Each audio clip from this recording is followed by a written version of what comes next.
কত মানুষ বলে কি আমি বলে কোনোদিন মেকানিক বানতে পারবো না, কোনোদিন বলে কাজ শিখতে পারবো না।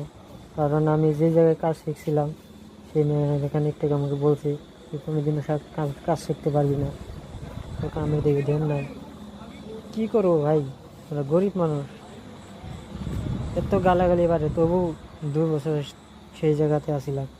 তারপরে উপায় না ভাই, সেই জায়গা থেকে চলে আসছি বেলেগ জায়গায়। এখন মোটামুটি ধরো আমি ভালোই শিখছি, ভগবানের আশীর্বাদে তোমাদের আশীর্বাদে আমি মোটামুটি ভালোই শিখছি। আশা করি কাজ করে খাইতে পারবো। আর বেশি না, আমার 1-1.5 বছর ধরে কষ্ট করতে হবে। এবার মোটামুটি আমি আর একটু কাজ শিখবো, আর অল্প একটু বাকি আছে কাজ শেখা।